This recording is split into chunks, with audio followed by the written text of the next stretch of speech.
Welcome to another episode of Beyond Four Walls, the podcast where we delve into the ever-evolving world of property management and exploring the trends and innovations that shape our living spaces.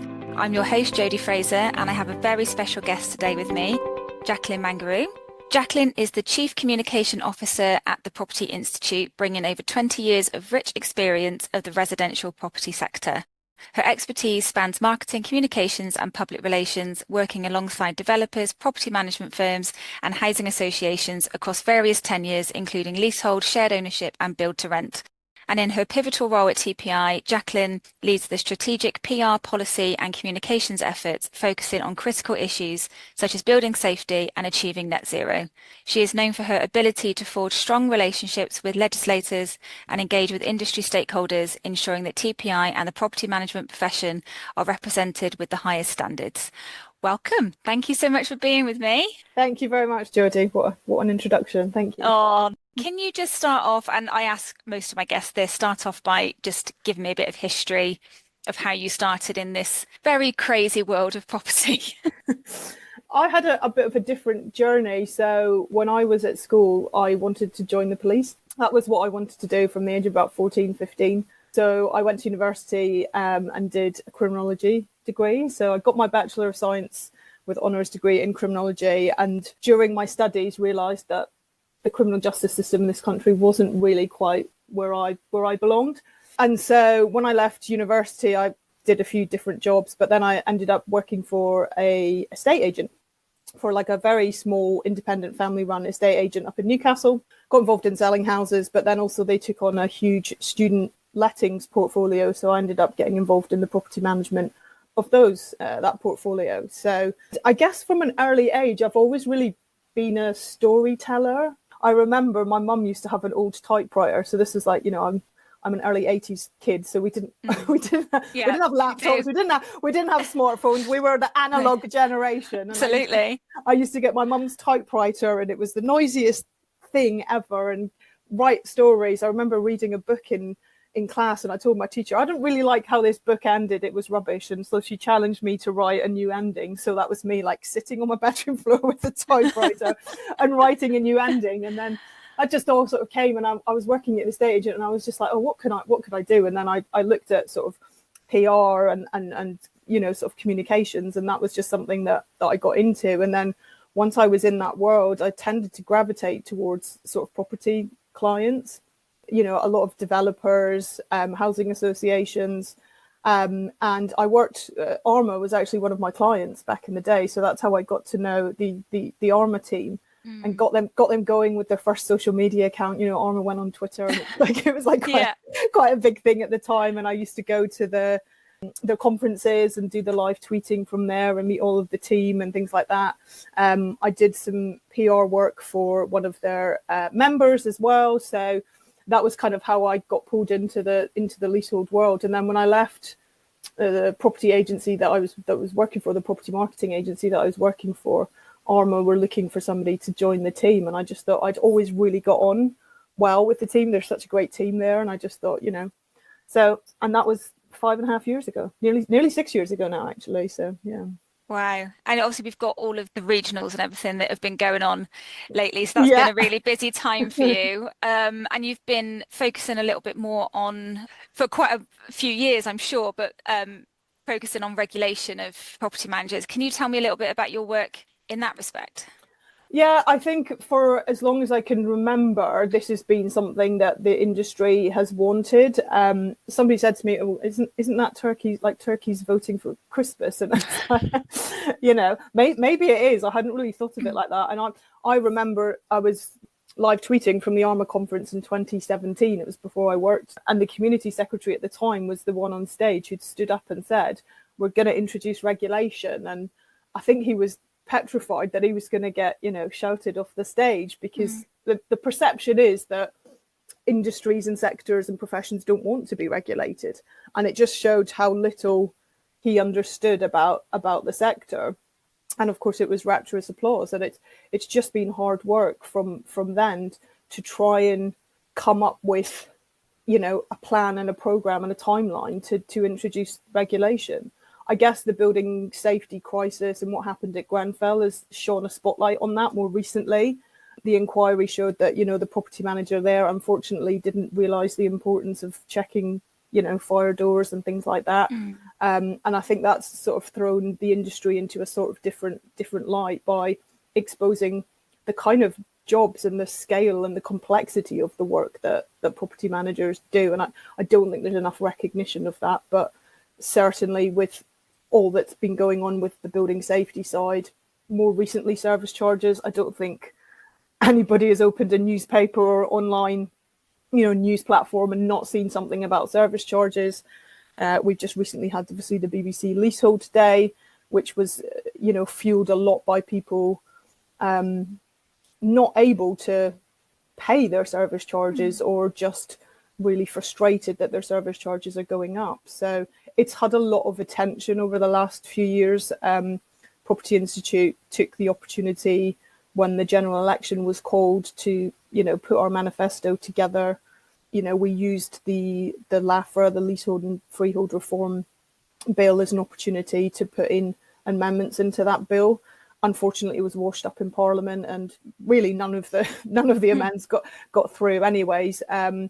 But yeah, obviously we've now come through the other side of that, and just recently Matthew Pennycook published a statement and set out a very ambitious timetable, a very detailed timetable for next year for all of the elements of leasehold reform. And right at the very end of that long statement, there was a commitment there to looking at Lord Best's recommendations under ROPA, and as a minimum bring in mandatory qualifications for anybody working in this sector, which I think is great. We'd like to take some of the credit for getting that there, but as I say, it's been a whole gamut of issues and pressures that have really focused government attention. They really wanted to get the Renters' Rights Bill done. That had been a bad hangover from the previous government. They just couldn't get that Renters' Bill through. Obviously, the new government have now succeeded in getting that through, and they're now really focusing on the leasehold sector. So next year is going to be quite busy, I think. Yes. Yeah, definitely. And in terms of the challenges around that, how do you think managing agents, I know you've just said that, managing agents really want regulation and all that kind of stuff, but then when things get rushed through, even though it's been spoken about for years and years and years, but suddenly it's going to get rushed through. Property managers are so busy as it is, and we're still trying to keep up with building safety. We're still trying to keep up with day-to-day life within just our the day job, just trying to keep up with all of the things. What do you think the challenge is for these agents, and especially smaller agents, particularly who haven't got the resource to implement all of this stuff? I think what we've been very careful, and when I say we, I mean the Property Institute, what we've been very careful to ask for is proportionate regulation. We're very aware of the significant changes that have been coming into the industry, and you're right, we are still grappling with aspects of the Building Safety Act and the new regulatory regime. So I think it's got to be proportionate. Our job as a policy team now is to get in front of government and to make sure that when that consultation goes out, that it's asking the right questions, that, anybody who is responding to that consultation can kind of see the proposal and see the way through. I think it's got to be realistic in the timelines. Obviously, it's quite ambitious. There's a lot of reform coming through. We're going to end up with a draft leasehold and common hold reform bill by the end of next year. That doesn't mean to say, obviously, it's going to be law. It's going to have to go through the parliamentary process and challenges. But I think it's a job for us to make sure that the regulation that comes in is proportionate. Our argument has always been, since the social housing regulation bill came out, I think it was last year. Yeah, it was last year, to say that if you are working in social housing and you have you have a tenancy management role, or you're involved in any aspect of managing the property or managing tenants, you have to have a certain level of qualification. So why not? What about the private sector? Yeah. Vulnerable people don't just live in social housing, and they're not just leaseholders. So I think that message has really chimed through. And when we've gone to, we've been to the Labour Party conference this year, we've been to the Liberal Democrat Party conference. That was the first for the Property Institute. We've never really kind of had that level of public affairs kind of advocacy before, but when we sort of spoke to them, and so many people didn't realize that you didn't even have to have any training or any experience or any qualifications to do this job, and they were astounded by that. So I think it's about time, but the Property Institute will do its best to make sure it supports its members to be ready for regulation. The qualifications are kind of already there. We just need to see what level and how they're going to apportion that based on what jobs you do. So there'll be certain regulated activities similar to what you see, with insurance placing and things like that. There'll be certain things that are regulated. We don't want it to be costly. We don't want it to prohibit people from actually operating in this sector. We don't want it to be a factor that drives people out of the industry. If anything, we want it to be an attractive thing that brings the talent into this industry, gets it recognized as a profession, as a real profession. So that is our challenge, is to make sure that it isn't rushed through, that it's proportionate, and we've got enough time to get everybody on board. There's a huge element of leaseholder education here as well. We've seen that with the service charge piece already, and with the building safety piece to a certain extent. So I think that transparency piece for leaseholders and that upfront information is going to have to go hand in hand with regulation as well. Yeah, definitely. And I've said this a few times on various podcasts, that the education side of things needs to start, or needs to be wider spread. So, leaseholders, as you say, need to understand what they're buying and what they're responsible for, how to read a lease, that sort of thing. Well, when you're a private rental tenant, it's mandatory that you're given a how to rent guide. It's mandatory. Letting agents, landlords, they have to give you, when you sign an assured short-hold tenancy, they have to give you a copy of the government how to rent guide. Well, there is a how to lease guide, but it's not mandatory. So like one of the easiest ways to do that would be, okay, well, just make that mandatory. It's there. The information is there. Whether or not people are going to read it is a different thing. But that's the tricky thing about the government pushing forward with empowering leaseholders to take over the management of their blocks. And we welcome that. If that's what leaseholders want to do, that's great. And obviously, if we do see a common hold, tenure coming through, then that's kind of going to be the norm. But they have to know what good management looks like. They have to be aware of their rights and responsibilities. They have to, make sure that they are appointing the right contractors, the right managing agents to look after their block. And at the moment, they don't even read their lease. So, well, I know, and I think the education, and again, I've said this before, education needs to start with when they buy it. Yeah. So training courses, or an understanding certainly of leasehold for estate agents, and conveyancers and lenders, and everybody. The whole picture needs to be, brought together, because it does feel a little bit like, I know when I'm doing the packs for people who are selling the LP ones, you always get the managing agent's holding up the sale. Well, I'm not holding up the sale. I'm telling you the facts about the flat, and that has held up the sale. No.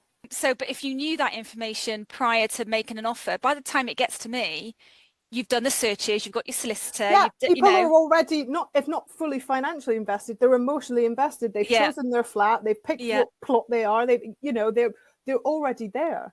Yeah, and they just want to get it over the line. So it's their home. And I totally agree. I think there's a huge education piece there.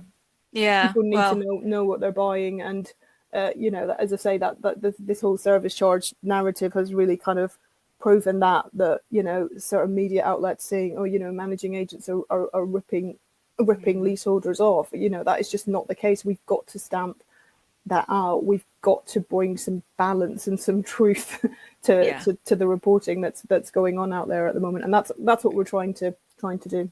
Yeah, I mean, I actually saw something over the weekend that another managing agent was out at a flood at 4 a.m. trying to rehome people.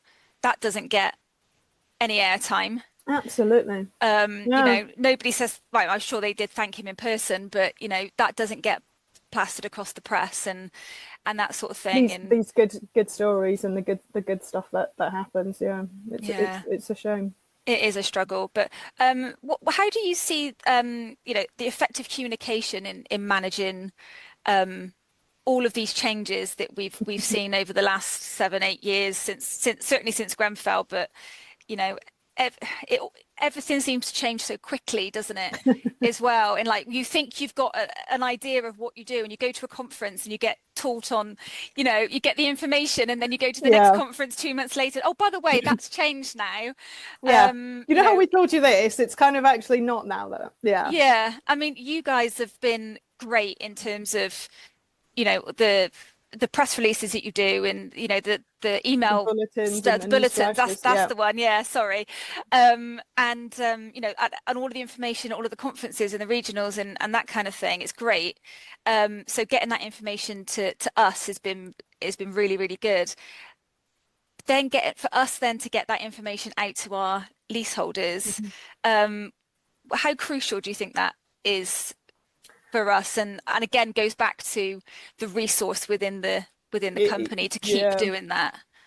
I think for a while we've sort of said internally that the Property Institute have been trying to sort of run a cut the noise campaign, and only telling you what you need to, and even then, your monthly newsletter is still 40 pages long, and that was us trying to cut it down. And in some ways it was difficult for us to try and take very complex secondary legislation that was maybe coming out of the Building Safety Act and kind of distill that into this is what you need to know, and this is what it means. So it was a very busy time, and I still think we're looking at ways to improve the way that we deliver that information, and hopefully we'll be going out to members soon to ask how we're doing in terms of that level of communication. Is it the right level of communication? Is it the right frequency? Is it the right format? So I think it's about getting that bit right for our members first, in terms of how we communicate and how we keep you updated, whether it's through the tech talks, through training courses, through webinars, news flashes. Obviously, we set up the Building Safety Hub just over a year ago, well, nearly a year ago now. So, there's so many resources out there. And I think in terms of how you get that over to customers and consumers and residents, it's really difficult. I think it depends on the resident and the nature of their tenancy, doesn't it? I know that there's a lot of use of resident platforms and things like that, but I think what we've felt, certainly since we published the service charge index, and that really kind of showed us the power of having data and evidence, that so many members have said that service charge index was so helpful, because it was an independent resource that we could send to residents that said, look, it's not just you that's paying a lot more in your service charges. This is something that's going on across the industry. So I think if it's things like that we can do more of, that we can use the expertise and the data of our members and publish something that you can then point residents to, I think that's really helpful. Because you are always the shop messenger, right? So absolutely. I know that if you try and tell a resident something, they're going to say, well, you're just saying that because X, Y, Z, you want to make my life difficult, of course, or you want to make more money, or whatever their ill-informed kind of opinion is. So I think it's probably creating more of that type of content and that type of third-party authority around different difficult pieces of information and difficult updates. So yeah, it's something that we'd like to work on and improve, and certainly something when this new bill comes out next year, that we're gonna have to crack it by then, I think, because there's going to be a lot going on. Yeah, definitely. We are certainly the bearer of bad news. Yeah.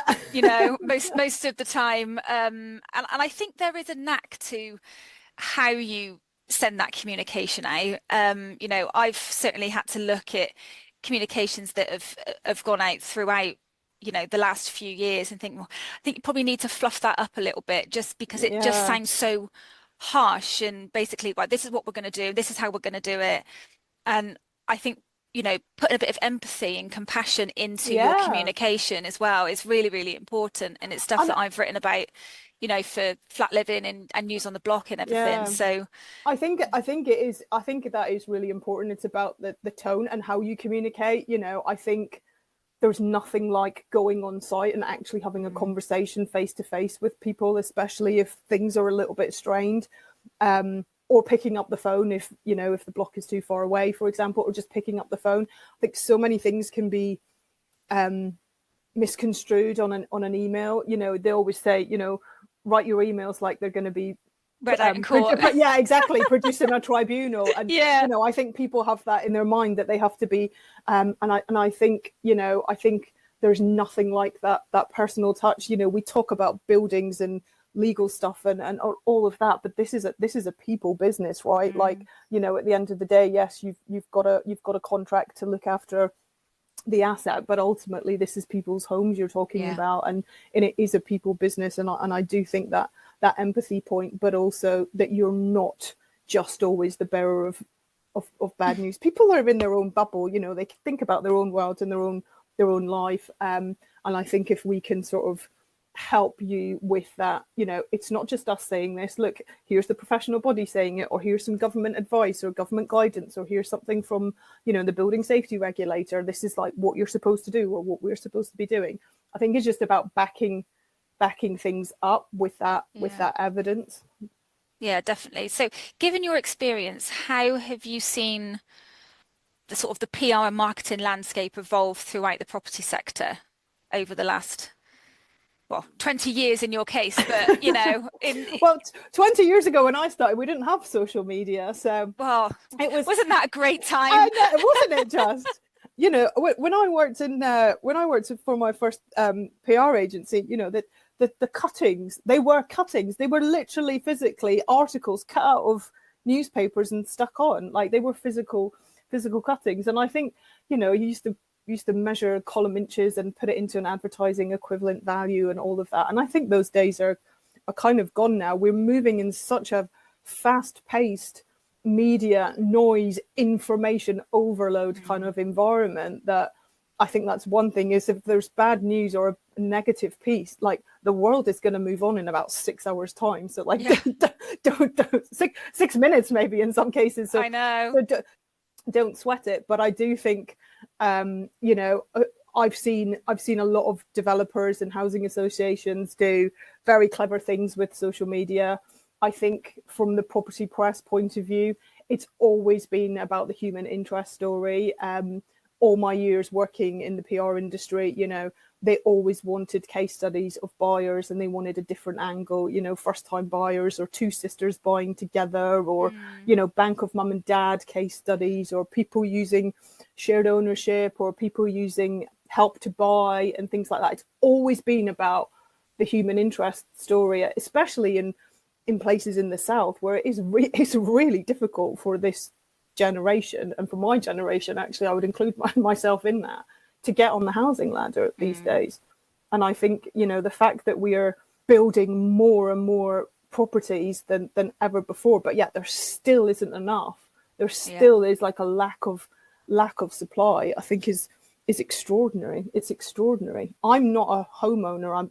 I don't really have the appetite to be a homeowner, despite me working in this industry. I left home when I was 17, and I have pinged and bounced around the private rental sector quite happily. I've had some bad experiences, but touch wood, I'm happy to pay my rent, and if there's a problem, it's not coming out of my purse, and it's given me the flexibility to move around the country and do different jobs. But yeah, I think social media is great. I think there's definitely, it's one of the best sectors I've seen in terms of networking. I think the events and the people that you meet within the property industry, I think many deals and business relationships and partnerships are formed from the informal and the formal networking opportunities in the property industry. I think it's a fantastic industry to be in.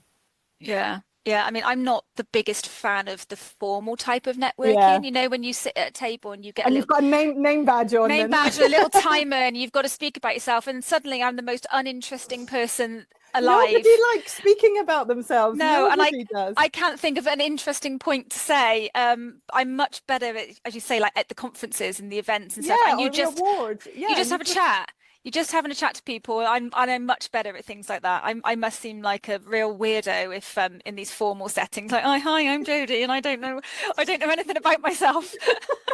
I've suddenly clammed out. I've suddenly Well, actually, one of the things that we're looking at is maybe doing some training or some advice courses around networking and helping people do that, because it is a valuable form of support, which is obviously something we've been talking about at the regional events this year. It is really important. But yeah, I think that it's a great industry to be in, and there's so many people that I've known in the industry, and I'm still, connections on LinkedIn, and I know if I bumped into them tomorrow, it would just be like, it's just a fantastic industry to be in. But it has its good days and bad days. There are some negative headlines, but I think, as I say, the media is moving so quickly now. It is really difficult to get a good story and sort of hang on to it. But the flip side of that is that if there are those negative stories, things move on pretty quickly. And I guess, social media helps people challenge that as well. I've seen loads of people sort of post on, particularly on LinkedIn, to say, I saw this piece and I don't agree with it, and here's why. So it's a lot more citizen kind of journalism now. I think people are telling their own stories. And I think that's important for us as an industry as well, that we can share the good stuff. We can share the good stuff, and we can also say, well, the BBC wrote this. However, it didn't say why the service charge had gone up. Was there no sinking fund? Has there been a huge insurance claim? Therefore, they couldn't claim again. And, there was just no background on this particular piece that I saw. So I did get on my soapbox a little bit about that. So I think we need to. And, we try and do as much as we can as a property institute, but, we don't have massive PR budget at our disposal. We try and do what we can in a more proactive way, but I think it's great to have members like yourself that feel passionate enough about it to kind of be like, hold on a minute, this is not right. So I think that's just the power of social media, isn't it, that you can have your say. I've been through, a few years ago now, I had a bit of an incident with trolling online. So the flip side of social media obviously isn't very pleasant. No. I had somebody decide, I know who it was, and I had to get the police involved in the end. But they were setting up fake accounts basically to then write something on my professional profiles. Obviously my personal stuff's all private, but but on my professional profiles they would just set up fake accounts or write fake reviews on the company page and that sort of thing. It was I know who it was. I had to get the police involved and a solicitor, and that's just awful. And it was all because I resigned from their block because they basically, not they wouldn't do what I told them to do, that sounds weird, but they were going against my advice, and I wasn't comfortable being a small business owner taking that sort of liability from a fire safety perspective. So I said, well, then I think we should probably part ways amicably, of course, and it didn't go down very well. So the power of social media can go the other way. It's just been such a huge shift, hasn't there, in terms of that consumerism and maybe lockdown was like a huge part of that, and everybody spent much more time at home. I know when we were still working through lockdown, the amount of calls we got from residents complaining about stuff in their block, and it was just because they were spending more time at home. But just that expectation, that demand, and I want this and I want it this way and I want it delivered like this, and it's just crazy. It's given people, given maybe some of the wrong people access to having a voice, and that sounds horrendous that person kind of did that to you. It wasn't very nice, and the frustrating thing is I worked with the caretaker of that block to help the vulnerable people living in that particular block during lockdown if they needed anything. And I set up volunteers and that sort of thing. And it was a little bit of a kick in the teeth, I have to say. But again, that's a story that's never told. So, so I'm telling it now on my own little platform. Yeah, absolutely. But you talk about being on the outside, I guess, because you're not a property manager. No. You have been obviously in the past in terms of the estate agent side of things. In terms of student properties, I said during lockdown, I don't think think I've seen so many Amazon parcels in my life in one place, and the cardboard in the bin stores. It was just people upgrading their TVs because that was all they had to do. Yeah, absolutely. But yeah, the cardboard. I don't think I've instructed so many cardboard collections as I did during lockdown.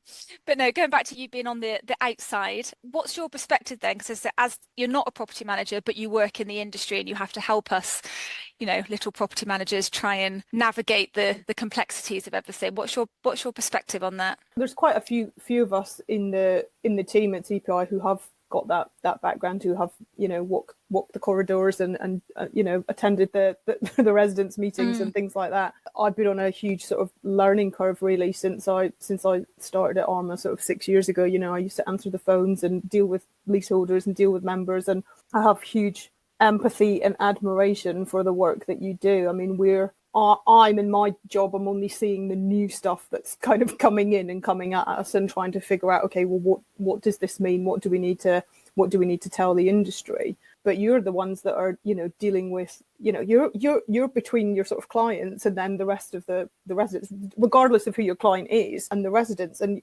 you're trying to do a good job. Like you say, it's quite a thankless job. You only really hear when things go wrong or people aren't happy.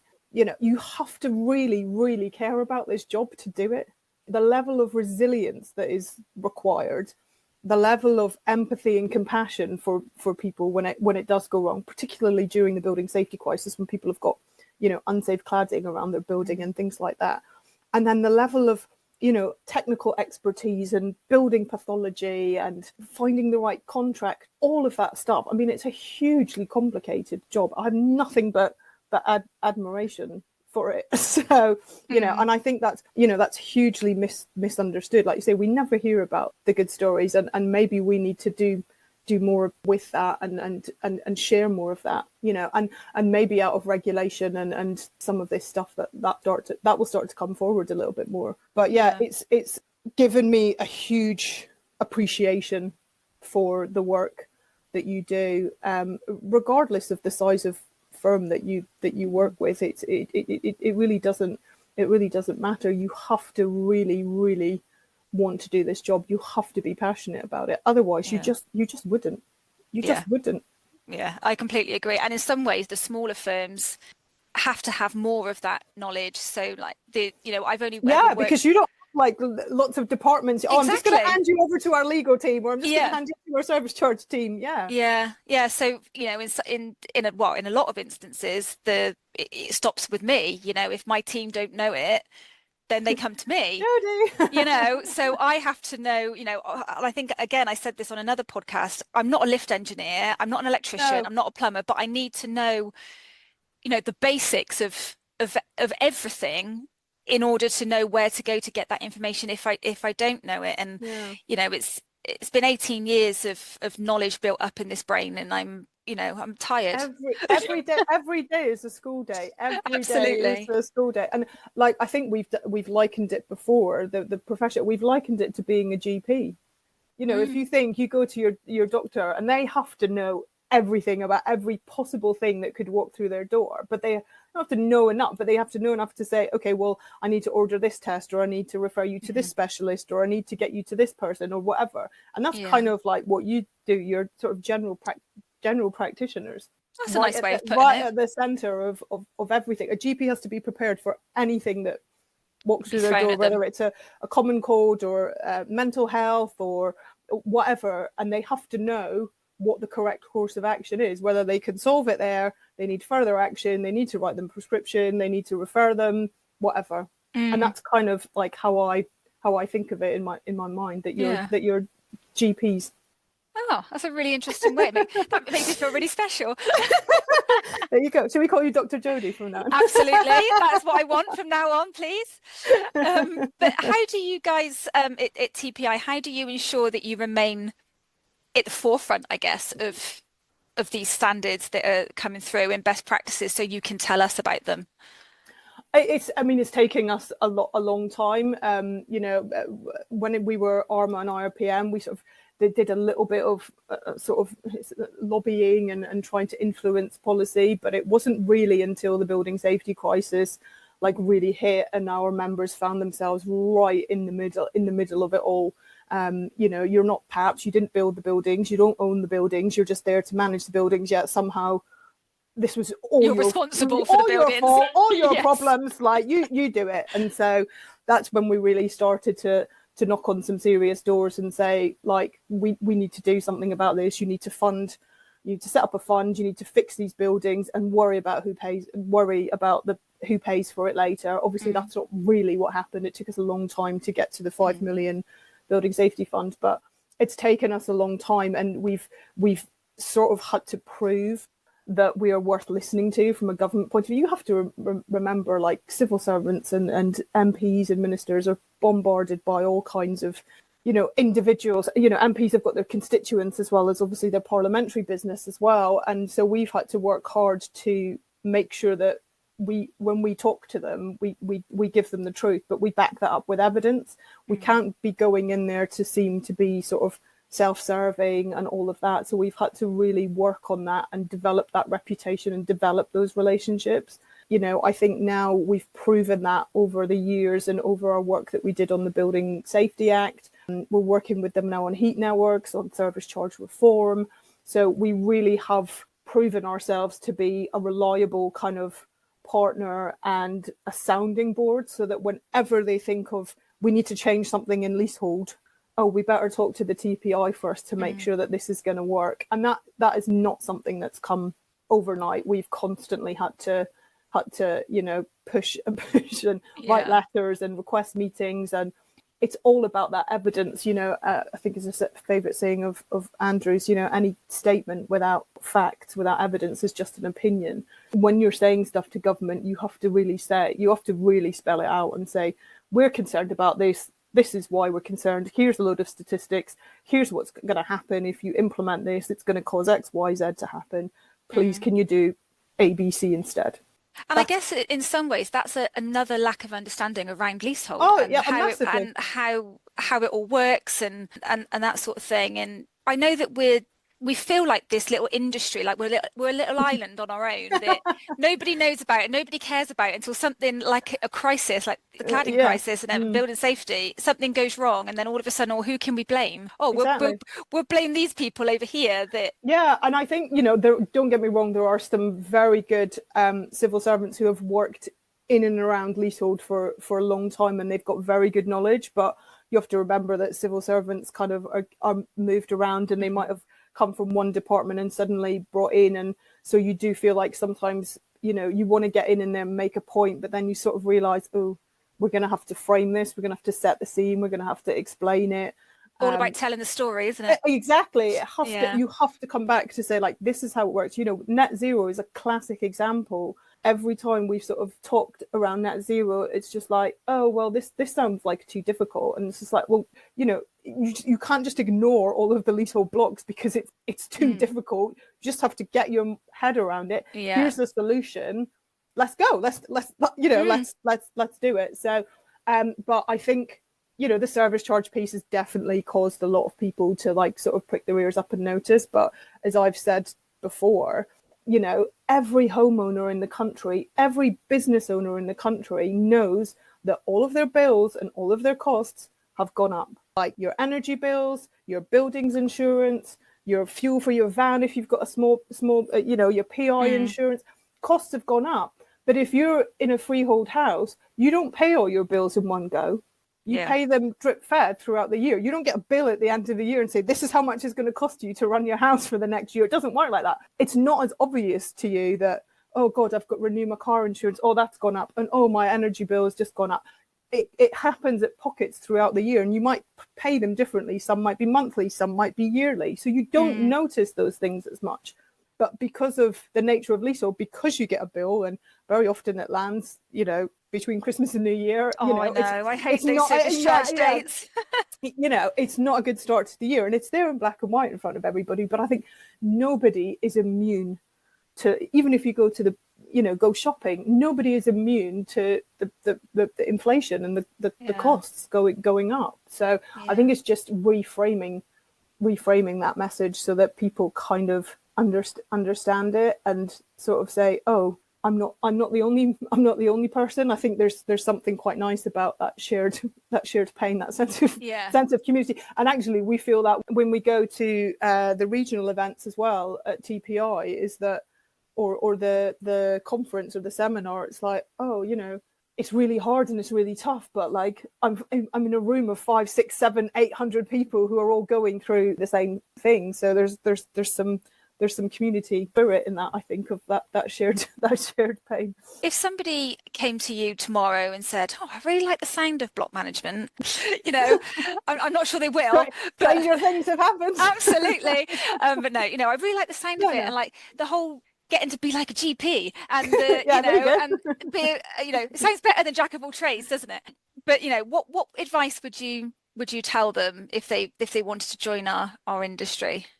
I think they need to go and spend a day or a week with a property manager first and really get a sense of what that's involved. I mean, I guess it depends on what they already know and what they've experienced and what their preconceptions are about the job. I definitely think they need to do their qualifications. I think that is the best way to prepare them. I think Lawrence has got a very useful way. Lawrence, our training officer here, has got a very useful way. When you do your driving test, you do your lessons and you pass the test to learn the technical bit, but you don't actually learn to drive until you're out there on the road and doing it on your own. And I think that's the same that could be true about doing the qualifications and getting that understanding. But I think I would just encourage people to go out there and spend a day with a property manager and like really get a feel for the types of variety and the types of things that they want to do, and make sure that it's something that they are keen to do. Well, maybe we can, go into schools or something and start talking about, when they do their work experience, come and do it in a managing agent. You'll see some sites and not just building sites. Well, exactly. Think of the poor guy that was, sorting out residents flooding at like 4 o'clock in the morning and things like that.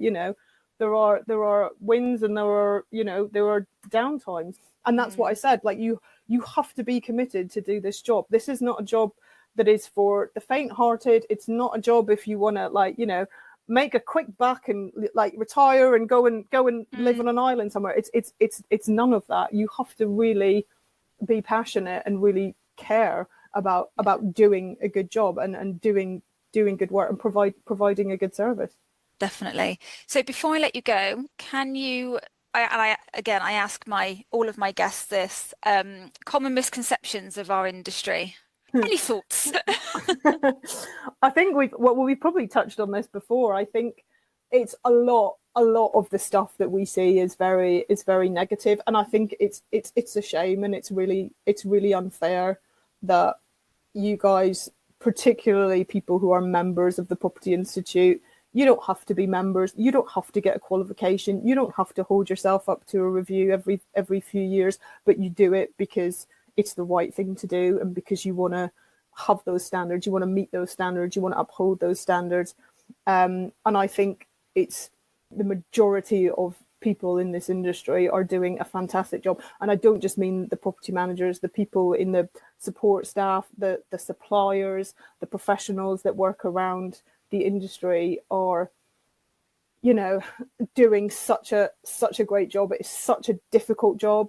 I'm really always disappointed to see the results of the wellbeing report that we do. It honestly, it breaks my heart thinking that, you guys are facing abuse, and I just can't imagine why people would do that. But I think it's about time that, this industry is recognised, and hopefully if we get that regulation and we get that recognition as a profession, people will have respect for it. I wonder how many GPs are assaulted or abused in their day-to-day work. Yeah, well, they do have the signs up, don't they, in the doctor's surgeries, but I see them everywhere now. Actually, do not abuse our staff signs. Yeah, and I think it's scary that we even have to do that. Yeah, it's just human decency and respect. So yeah, I think this is a profession that is full of brilliant, positive, hard-working, empathetic, committed people. And I also think, this is not a job about buildings, although that's, it's a people job. It is a people job. And the people that I've met in this industry, like, I've loved going up. I mean, I think since I joined Arma, I've pretty much been to every possible event, every regional, and I never struggle to like meet new people or see faces that I haven't seen for a while. And it's just great to be able to catch up with people and find out about the great things that people are doing in their own businesses, or the experiences that they've had, or how they've been able to help out clients or leaseholders and things like that. Yeah, it is really difficult to stay positive and upbeat, yet somehow our members managed to do it. They do it all with a smile on their face, and I think that's testament to them.